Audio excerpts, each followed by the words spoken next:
In our last chapter, we witnessed the arrival of the Iron Horse. The railroad shattered the ancient silence of the desert, connecting the isolated island of Rhyolite to the modern world. The trains brought ice, red bricks, and the comforts of civilization. They turned a dusty camp into a booming metropolis. But this connection came with a price. Rhyolite was no longer independent. It was tethered to the world by steel rails and copper telegraph wires. We didn't know it then, but those wires were a trap. The train brought the world to Rhyolite, but it also tied the city's fate to distant banks and faraway markets. And tonight, we will see what happens when those ties are suddenly cut. Disaster usually arrives with a sound. In the desert, you expect disaster to sound like the roar of a flash flood tearing through a canyon, or the crack of timber giving way in a mine shaft, or perhaps the sharp report of a revolver in a crowded saloon. But the disaster that killed Rhyolite made no sound at all. It arrived on a thin strip of paper, carried by electricity across 3,000 miles of copper wire. It was October 1907. The weather in the Bullfrog district was deceptive. The scorching heat of summer had broken, replaced by days of crystal-clear blue skies and nights that required a heavy coat. To the casual observer, the town was at its peak. The stamps of the Montgomery-Shoshone mill were pounding the earth like a heartbeat. The electric lights of the Golden Street saloons pushed back the night. Elias Thorne was sitting in the office of the Rhyolite Herald, polishing a piece about the new opera season. He dipped his pen, searching for a word to describe the soprano's voice. Suddenly, the door burst open. It wasn't a gunman. It was a telegraph operator, a young man named Silas, whose face was usually flushed with heat, but was now pale as a sheet of limestone. He didn't speak. He simply walked to the editor's desk and placed a yellow telegram slip on the wood. Elias leaned forward to read it upside down. The message was short, cryptic to the uninitiated, but terrifying to anyone who understood the delicate web of finance. Knickerbocker Trust suspends payments. Run on NY banks. Liquidity frozen. Stop. But Elias saw the invisible cracks. He walked toward the John S. Cook & Co. bank building.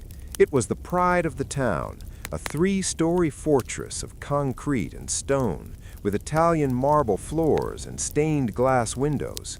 It was built to look eternal. It was built to say, "Your gold is safe here." Inside, the air was cool and smelled of expensive polish, but the atmosphere was wrong. Usually, the bank manager, Mr. Overbury, greeted customers with a booming laugh and a handshake. Today, he was behind the heavy brass grill of his counter, speaking in hushed, frantic tones to a man in a silk suit, an investor from Charles Schwab's syndicate. Elias stood near a pillar, pretending to examine a notice on the wall. "I cannot release the funds," Overbury was hissing. "The draft from San Francisco hasn't cleared. The lines are jammed." "I have payroll on Friday," the investor snapped, sweat beading on his forehead despite the cool air. "If I don't pay the muckers, they walk. If they walk, the floods flood. Give me the gold, Overbury." "I don't have the gold," the banker's voice cracked, losing its professional veneer. "It's all paper right now. It's all tied up in trust companies back east. If they fall, we fall." Elias stepped back out into the bright street. The marble building suddenly looked less like a fortress and more like a tomb. The town was a hallucination fueled by credit. Rhyolite was a city of 8,000 people living on a promise that someone in New York would keep signing checks, and the pen had just run dry. The panic didn't hit everyone at once. It trickled down like poison in the water supply. First, it was the big mines.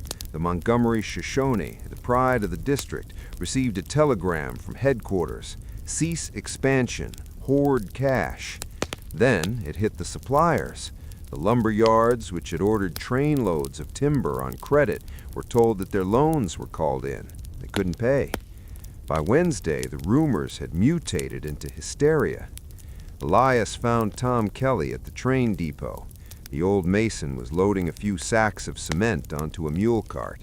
He looked unbothered, as always. "You've heard?" Elias asked. "I've heard," Kelly grunted. "Rich man in tall buildings lost a bet. Now we pay the debt."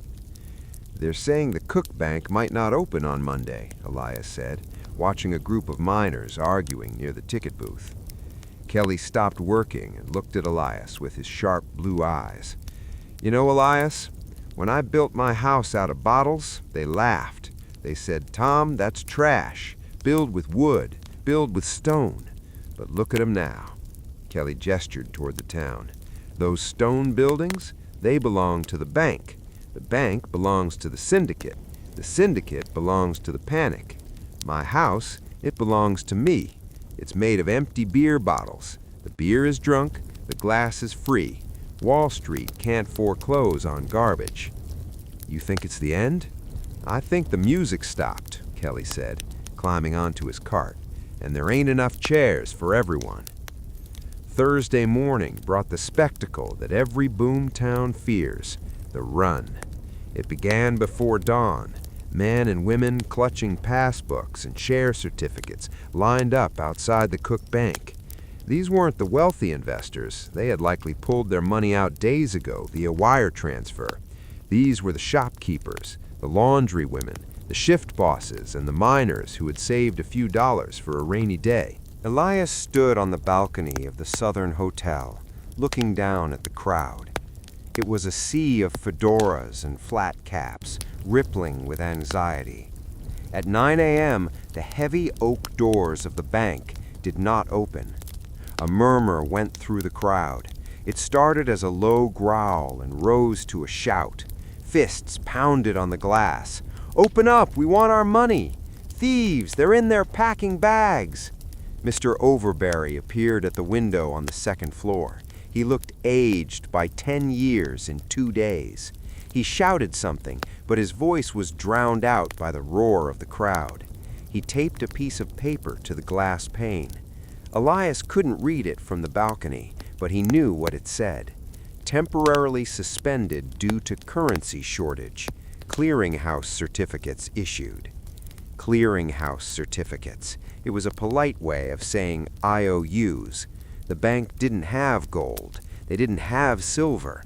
They had paper promises that were worth less than the ink printed on them. Below, the mood shifted from anger to despair. A woman sat down in the dust, weeping into her apron. A miner threw a rock, cracking one of the beautiful stained glass windows. The spiderweb fracture in the glass perfectly mirrored the state of the town. The illusion of wealth had shattered. The gold in the ground was still there, tons of it, locked in the quartz, but without the money to dig it out, it might as well have been on the moon.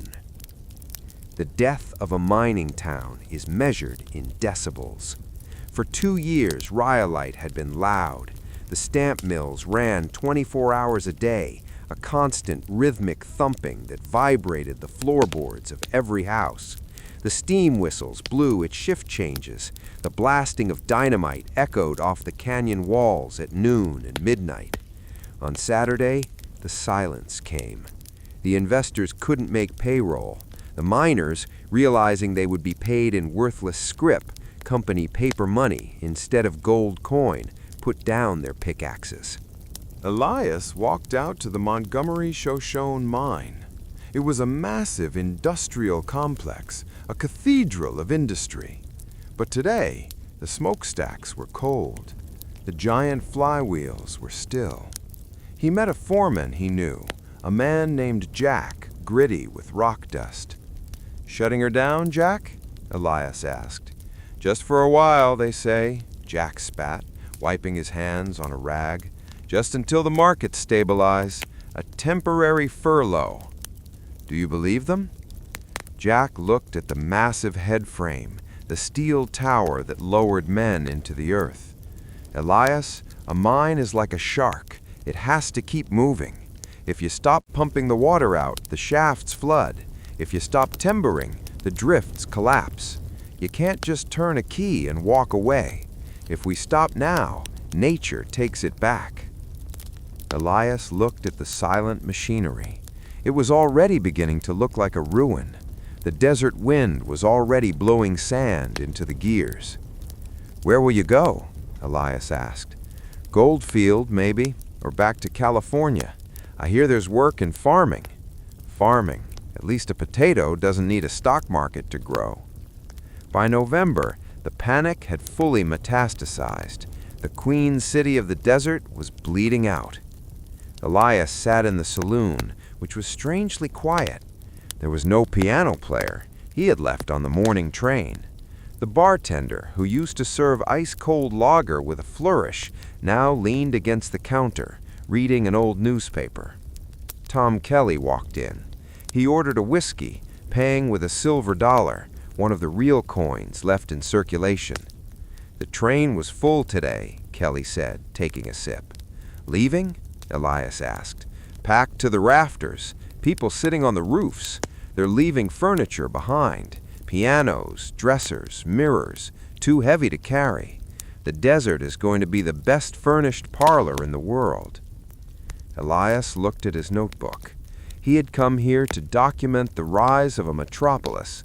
Instead, he was writing its obituary. "It's strange, Tom," Elias said. "The buildings are still here. The electricity still works, for now. The ice still comes, but the belief is gone. And without belief, this is just a pile of rocks in a wasteland." Kelly nodded. "A city is just a collective dream, Elias. We all agreed that this sand was worth something. Yesterday, New York decided it wasn't, so the dream ends. The sleepers wake up." Kelly finished his drink and spun the empty glass on the counter. "What about you, Tom? Will you leave your glass house?" "Not yet," Kelly smiled, the lines around his eyes deepening. "My house is paid for. I don't owe the bank a dime. I'll stay until the last bottle breaks. But you're a writer. A writer needs a story, and this story is over." Elias stayed for another week. He watched the streetlights flicker out one by one as the power company cut back on fuel. He watched the opera house board up its windows.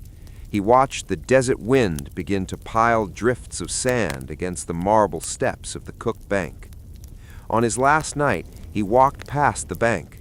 The wind had blown the door ajar. The lock had been broken by looters or angry depositors. Elias stepped inside. The lobby was filled with shadows. Papers were scattered everywhere. Ledgers, deposit slips, stock certificates. He picked one up. It was a share for the Bullfrog Gold Rush Mining Co. Once, this piece of paper was worth $1,000. Now, it was just kindling. He dropped the paper and walked out. The next morning, Elias stood on the train platform. The crowd was desperate, pushing and shoving to get on the outbound train.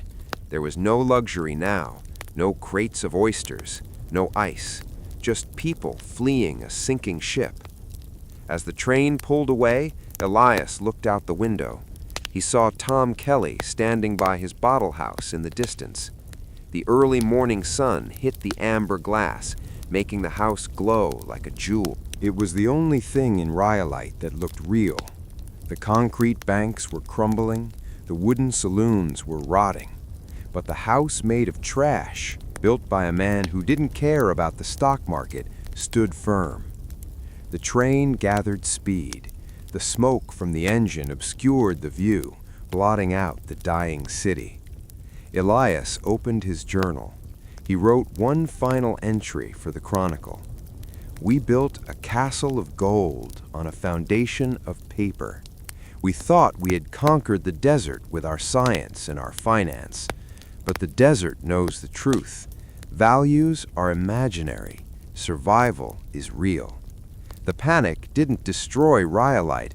It just revealed it for what it always was, a beautiful, fragile bubble floating over the thorns of the cactus. And now the bubble has burst." The iron horse carried him west, away from the silence, leaving the wind to settle the account. Thank you for walking these dusty streets with us tonight. If this story helped you relax, or if you want to see how the history of Rhyolite unfolds, please consider liking this video and subscribing to the channel. It helps our signal reach through the noise. And join us for the next chapter, where the paper money has burned away, leaving us to face the hard rock of the mines, and to discover if the mountain itself was the biggest lie of all.